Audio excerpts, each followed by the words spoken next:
Friends, welcome to my TET classes. Friends, आज हम पढ़ेंगे पृथ्वी और हमारा जीवन, जो क्लास 6 की बुक है। फ्रेंड्स, मैं आपसे बहुत पहले भी कह चुकी हूँ और आज भी कह रही हूँ कि जो लोग सी टेट का सेकंड पेपर का देना चाहते हैं उन लोगों के लिए ये बुक बहुत ही ज्यादा इम्पोर्टेंट है। इस बुक के हर एक टॉपिक से कभी न कभी एक एक प्रश्न अनिवार्य रूप से आया है, तो आप इस बुक की सभी वीडियोस को जरूर देखें। और मैं बता दूं कि यहाँ पे मैं किसी शॉर्ट तरीकों की यूज नहीं करी, क्योंकि देखिए किसी चीज को जानने के लिए पहले उसको डिटेल में जानना जरूरी है। जब आप उसे डिटेल में जान जाएंगे तभी उसको शॉर्टकट में आप पढ़ सकते हैं। जब तक आपको शॉर्टकट में पढ़ने का कोई मतलब नहीं निकलेगा जब आप उसकी गंभीरता को, उसकी गहराई को नहीं जान पाएंगे। तो इसलिए मेरी हर एक वीडियो केवल एक टॉपिक को लेकर बनती है। हालांकि ऐसे में वीडियो बड़ी होती है छोटी, ये वो टॉपिक पे निर्भर करता है, लेकिन आपके नॉलेज के हिसाब से मैं एकदम सटीक पॉइंट आपको देती हूँ। तो चलिए आज स्टार्ट करते हैं अपना अगला टॉपिक। हमारा जो आज है पार्ट है वो 9वां पार्ट चल रहा है और जो है भारत और यानी कि भारत की जलवायु। देखिए इसमें क्या है, आप जानते हैं कि रोज एक दिन का देखें हम तो रोज धूप होती है, शाम होती है, अंधेरा होता है, उजाला होता है, तो ये एक दिन हो गया। फिर कहा जाता है ये अगर एक हफ्ते का क्रम बनता है ये आपका कहलाता है, ये आपकी मौसम के अंतर्गत आता है। फिर यहाँ दिया है कि मौसम पल पल, घंटे घंटे, दिन, सप्ताह में बदलता रहता है। इस सप्ताह के अंतराल में जो औसत हम देखते हैं उसे हम कहते हैं मौसम। और मौसम की जानकारी आपको पता है कि आपको किनके माध्यम से मिल जाती है? दूरदर्शन, रेडियो तथा दैनिक समाचार माध्यमों के माध्यम से आपको पर डे का मौसम की जानकारी मिल जाती है। लेकिन अब बताएं कि मौसम किन बातों पर निर्भर करता है। तो मौसम के लिए देखिए 3-4 बातें होनी बहुत जरूरी है। पहला तो यहाँ पे जो मेन पॉइंट है वो है आपका मौसम में क्या क्या होता है। बादल, हवा, वर्षा, हिम, ताप, कोहरा, पाला, ये ऐसी चीजें, इन सबों को हम मिलाते हैं तभी तो एक दिन का निर्धारण करते हैं उसी हिसाब से कि आज पाला पड़ा, कोहरा पड़ा, या फिर बर्फपात हुई, या फिर वर्षा हुई, या धूप बहुत ज्यादा थी। तो ये सब मौसम के तत्व है। इन्हीं तत्वों के आधार पर हम किसी मौसम का निर्धारण करते हैं। फिर दिया है ये सब मिलकर मौसम के विभिन्न संकेतों को उत्पन्न करते हैं। इन संकेतों को उत्पन्न करने के लिए प्रमुख कारण है और इन संकेतों में जो मेन पॉइंट्स हैं वो कौन से? तो आपका पहला आता है सूरज, दूसरा आता है हवा और तीसरा आता है आपका पानी। ये तीनों मिलकर ही मौसम का निर्धारण करते हैं और इसी के बेस पे जो दिनों में परिवर्तन होता है वो इन्हीं आधारों पर देखने को मिलता है। अगर सूरज तेज गति से निकले, मतलब कहने का मतलब बादल न हो, तो ऐसी कंडीशन में आपका दिन कैसा हो जाता है? ज्यादा शुष्क और गर्म हो जाता है। हवा न चले तो कैसी कंडीशन बनती है? और तीसरा पानी अगर स्थिति न हो, बारिश हो जाए या कैसे हो जाए। तो इन बेस पे ये तीनों पॉइंट ऐसे हैं जिनसे ही मौसम प्रभावित होता है। फिर आगे दिया है मौसम क्या है। सूर्य, हवा और पानी का योग ही आपका मौसम कहलाता है। बहुत अच्छी तरीके से समझाया गया है। फिर यहाँ देखिए ऋतुएं क्या है। ऋतु, आप कभी ऊनी कपड़े पहनते हैं, कभी कपड़े ना पहनना पसंद करते हैं, कभी कभी आप धूप में बैठना पसंद करते हैं और कभी आप छांव में बैठना पसंद करते हैं। तो ये क्या है? ये आपका होता है ऋतु। पृथ्वी पर तरह तरह की ऋतुएं पाई जाती हैं, जैसे शीत ऋतु, ग्रीष्म ऋतु, वर्षा ऋतु, शरद ऋतु आदि। आप ऋतु परिवर्तन के बारे में पीछे आपको बताया जा चुका है। और यहाँ पे दे रहा है कि एक साल में लगातार कई महीनों तक एक जैसा मौसम बना रहता है। जैसे कि जाड़े के दिनों में आपको लगभग 4 महीने एक जैसा ठंड में फील होती है। हालांकि उस मौसम के दरमियान आपको दिनों में ठंडी का अंतराल मिलता है, लेकिन ठंडी का जो एक सीजन बना होता है वो 4-3 महीने तक लगातार बना रहता है। इसे हम ऋतु कहते हैं। एक ऋतु लगभग 2 से 3 माह की होती है। किसान जब फसल बोए काटे, और ये किस पर निर्भर करता है? ऋतुओं पर निर्भर करता है, क्योंकि फसलें उसी अकॉर्डिंग ही पैदा होती हैं। जो फसल शीत ऋतु की है वो आप ग्रीष्म ऋतु में बोएंगे तो नहीं उगेगा। तो यहाँ पे साफ ही ये बात है कि आपकी जो फसलें भी है वो ऋतुओं पर ही निर्भर करती है। जाड़े की ऋतु में खूब ठंड पड़ती है, ठंडी हवा चलती है, धूप में बैठना अच्छा लगता है। दिसंबर, जनवरी माह के जो कड़ाके का जाड़ा पड़ता है, जाड़े में पहाड़ों पर बर्फ जम जाती है। तो ये कोई खास पॉइंट नहीं है आपके लिए। देखिए यहाँ पे जो पॉइंट है, यहाँ पे ये पॉइंट आपके इंपॉर्टेंट बन सकते हैं आपके लिए। दिसंबर से फरवरी तक ठंड का मौसम होता है, इसे हम सर्दी कहते हैं। ये ऋतुएं हैं हमारी, इसे मौसम के थ्रू आपको समझाया जा रहा है। मार्च से अगर मई तक का मौसम हम देखें तो वो गर्म होता है, इसे हम गर्मी कहते हैं। फिर जून से सितंबर तक जो दक्षिणी पश्चिमी मानसून का आगमन होता है, वो आते हैं उस वक्त मानसून, वो आपका वर्षा ऋतु कहलाता है। वही जब अक्टूबर में, नवंबर में मौसम लौटते हुए मानसून जिसे हम कहते हैं, वो आपका शरद ऋतु होता है, जिसमें बसंत वाली सीजन बनती है। फिर आगे दिया है बसंत ऋतु की सबसे सुहावनी ऋतु होती है। और ये कब होता है? इंग्लिश महीने से देखें तो मार्च और फरवरी, हिंदी से फागुन और चैत में आता है। इसमें क्या आता है? पेड़ अपने पुराने पत्तों को गिराकर नए पत्ते उसमें निकलते हैं। फिर यह गर्मी की ऋतु में दिन सबसे गर्म, इन दिन सूरज की किरणें पृथ्वी पर बिल्कुल सीधी पड़ती हैं। भारत से गर्मी ऋतु मई जून में होता है। अगर इसे हिंदी में देखो तो ज्येष्ठ आषाढ़ माह में होती है। इसमें लू भी चलती है। और दिया हमारे वर्षा ऋतु का बड़ा महत्व है। आमतौर पर वर्षा जुलाई अगस्त यानी कि हिंदी में कहे तो सावन भादो माह में होती है। इस ऋतु में खेत बोए जाते हैं और पेड़ हरे भरे हो जाते हैं। ये थोड़ी सी ऋतुओं की जानकारी दी गई है। फिर आगे दिया गया है, आप यह देखा है कि अनुभव किया होगा कि वर्षा ऋतु में धरातल पर खूब घासें उगती है और ग्रीष्म ऋतु में ये सूख जाती है। ऐसा क्यों होता है?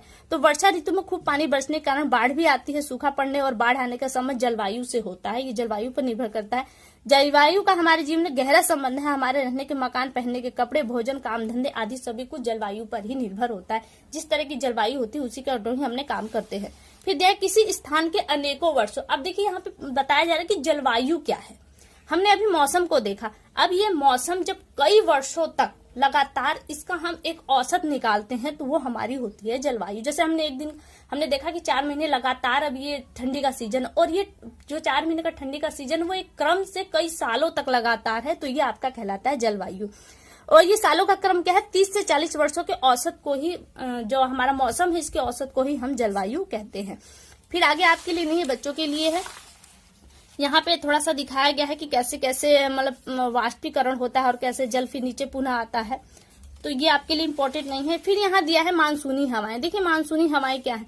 कर्क रेखा हमारे भारत देश को 2 भागों में डिवाइड करती है, जिसमें दक्षिण का भाग आप समझ रहे हैं।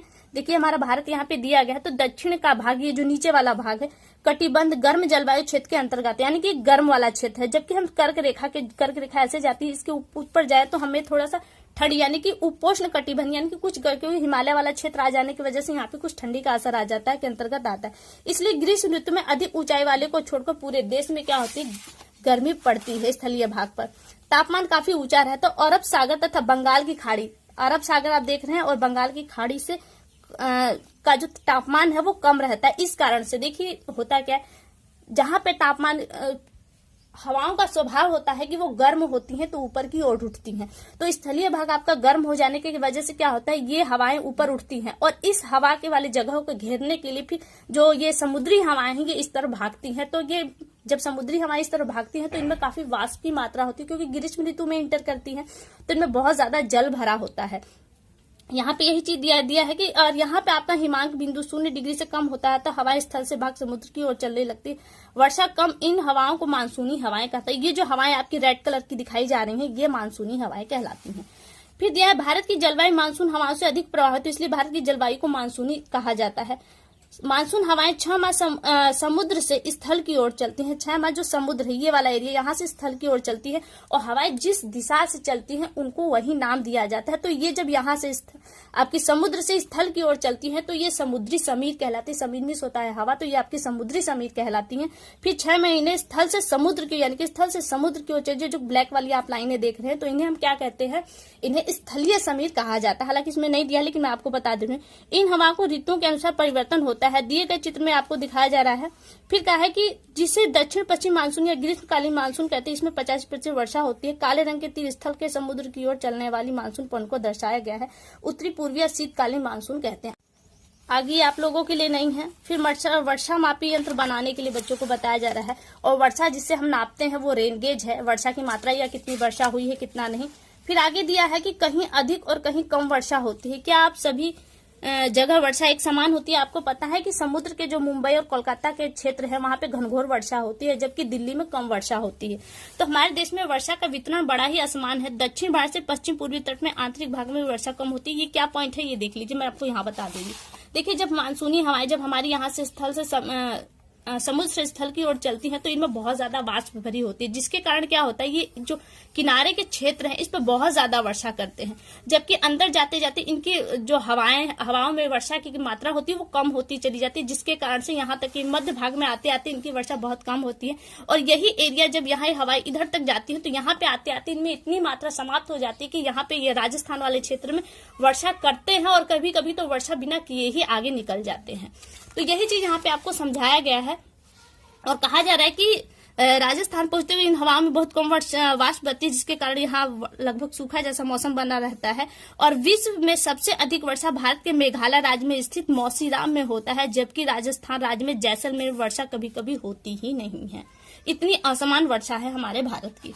फिर यहाँ पे चित्र के माध्यम से आपको दिखाया जा रहा है कि 200 सेंटीमीटर से अधिक वर्षा है, वो ब्लैक वाला आप देख रहे हैं, ये 200 सेंटीमीटर से अधिक वर्षा है। और 100 से जो 200 सेंटीमीटर के बीच में वर्षा होती है वो आपका ये वाली लाइनें आप देख रहे हैं। और 50 से 100 सेंटीमीटर की जो वर्षा है वो ये वाला एरिया आप देख रहे हैं, जो खड़ी लाइनें हैं वो आपका 50 से 100 सेंटीमीटर वर्षा होती है। जबकि जो ये बालूनुमा जो चित्र दिया गया है वो 50 सेंटीमीटर से कम आप देख रहे हैं आपका रेगिस्तानी। और ये पहाड़ी एरिया हो जाने के कारण यहाँ तक हमारे मानसूनी हवाएं नहीं पहुंच पाती, और ये सूखा एरिया होने की वजह से यहाँ पे भी अरावली की पहाड़ियां पड़ती है, जिसके कारण से ये एरिया आपका सूखा रह जाता है। और आगे देखिए दिया गया है उष्णकटिबंधीय मानसून जलवायु स्वास्थ्य एवं स्वच्छता पर प्रश्न। देखिए हम जानते हैं कि कुछ मौसम ऐसे होते हैं जहाँ पे हमारा स्वास्थ्य बहुत ज्यादा बिगड़ने लगता है। तो ऐसी स्थितियों में क्या होता है, ऐसे मौसम दशाओं में जीवाणु जो बैक्टीरिया एवं विषाणु वायरस खूब पनपते हैं। इसलिए इन दिनों हम अधिक बीमार होते हैं। अतिसार, डायरिया, हैजा, कालरा, मलेरिया, डेंगू, दिमागी बुखार, कृत्रिम संक्रमण, हेपेटाइटिस, फाइलेरिया आदि महामारी का रूप लेते हैं। और खास करके बारिश के उमस के दिनों में ऐसा ज्यादा होता है।